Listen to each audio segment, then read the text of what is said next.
வணக்கம். கரூர்ல இவ்ளோ பெரிய ஒரு சம்பவம் நடந்திருக்கு. 41 உயிர்கள் பறிக்கப்பட்டிருக்கு.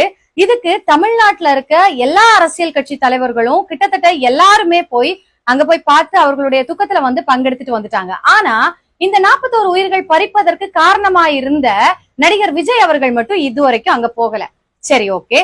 நீதிமன்றம் சராமாரியான கேள்விகள் எல்லாம் எழுப்பினதுக்கு அப்புறம் இப்பதான் கொஞ்சம் சூடு நான் கரூருக்கு போறேன், எனக்கு அனுமதி கொடுங்க அப்படின்ட்டு டிஎஸ்பி ஆபீஸுக்கு ஒரு மெயில் அனுப்பியிருக்காரு.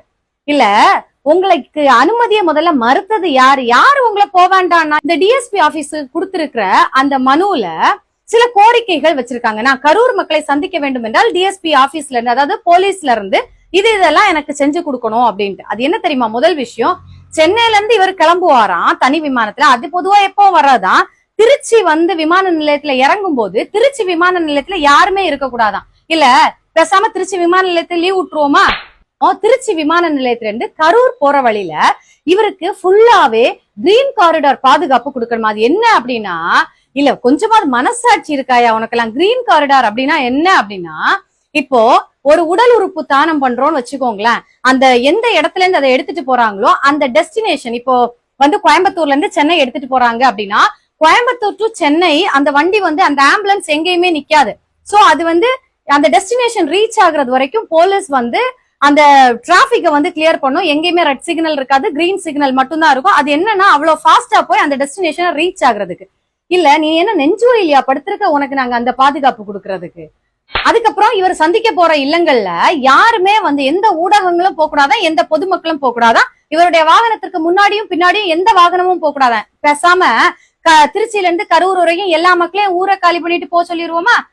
இந்த கத்தி படத்துல வர டயலாக் மாதிரி, நாங்க வேணும்னா கொஞ்ச நாள் ஊரை காலி பண்ணிட்டு போயிடட்டுமா நீங்க கரூருக்கு போறது வரைக்கும்?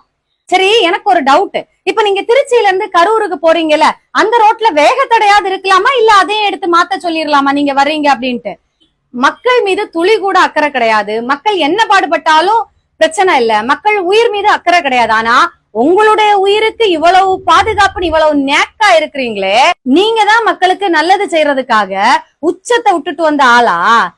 நீங்க தான் பெரிய ஆளாச்சு. நீங்க தான் அடுக்குமொழி வசனமா பேசுவீங்களே, டைலாக்கா பேசி தள்ளுவீங்களே. சரி, அந்த கரூர் கூட்டத்துல உங்களுடைய ட்ரோன் வீடியோ கேட்ச் பண்ணுச்சுல சில கிளிப்பிங்ஸ் எல்லாமே, அதை நீங்க கொடுக்க வேண்டியதானே? கொடுத்து என் மேல தப்பு இல்ல, இந்த பாதுகாப்பு பற்றாக்குறையினாலதான் இது நடந்துச்சுன்ட்டு கோர்ட்ல அங்க இவரோட கூட்டத்துக்கு வந்த மக்கள் செத்து கிடக்கும் போது அதை கூட திரும்பி பார்க்காம ஓடி ஒளிந்த ஒரு கோழைக்கு எதுக்கியா இவ்வளவு பாதுகாப்பு? இப்படிப்பட்ட கோழைய தமிழ்நாட்டில் உள்ள எதுவுமே சீண்டாதியா?